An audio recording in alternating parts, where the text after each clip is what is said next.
राहुल गांधींचं अमेरिकेत वक्तव्य, फडणवीसांचा पलटवार, यशोमती ठाकूरांनी निवडणुकीत गोंधळ मांडला मुद्देसूदपणे.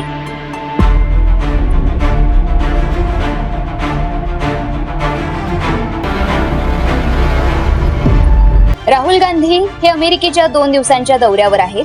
त्यांनी बोस्टनमध्ये ब्रिस्टन विद्यापीठात विद्यार्थ्यांशी संवाद साधताना निवडणुकी प्रक्रियेत घोळ झाल्याचे म्हटले होते. त्यासाठी त्यांनी महाराष्ट्रातील विधानसभा निवडणुकीचा संदर्भ दिलाय. राहुल गांधीच्या वक्तव्यानंतर मुख्यमंत्री देवेंद्र फडणवीस यांनी परदेशात जाऊन भारतीय लोकशाहीवर प्रश्न उपस्थित करत आहेत असे फक्त त्यांच्या वक्तव्यावर आक्षेप घेतलाय. यावरून आता काँग्रेसच्या माजी आमदार यशोमती ठाकूर यांनी महाराष्ट्रातील निवडणुकीत गडबड झाल्याच्या समर्थनार्थ विविध मुद्द्यांची यादी दिली आहे. ठाकूर यांनी ट्विट करत म्हटले आहे की शेवटच्या 2 तासात वाढलेले लाखो मतदान प्रक्रियेचे व्हिडिओ चित्रीकरण देण्यास निवडणूक आयोगाकडून झालेली टोलवाटोलवी, बीड येथील पोलीस अधिकाऱ्याच्या ईव्हीएम बाबत केलेला दावा, वर्तमानपत्रांनी निकालाच्या आकडेवारीतील मांडलेली तफावत असे अनेक मुद्दे निवडणुकीविषयी शंका उपस्थित करतात. महाराष्ट्राच्या विधानसभा निवडणुकीत मोठ्या प्रमाणात गडबड झाली आहे हे आता दिवसेंदिवस आणखी स्पष्ट होत आहे. लोकसभा विरोधी पक्षनेते राहुलजी गांधी हे निकाल लागल्यापासून या मुद्द्यांवर ठाम असून त्यांनी लोकसभेत देखील हा मुद्दा उपस्थित केला होता.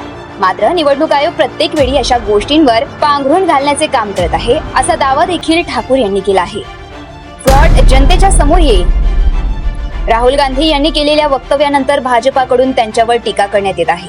मात्र कधी ना कधी निवडणुकीतील हा फ्रॉड जनतेच्या समोर नक्की येईल. काँग्रेस पक्ष तोपर्यंत या मुद्द्यावर लढा देत राहील असे ठाकूर यांनी म्हटले आहे. राहुल गांधी नेमके काय म्हणाले?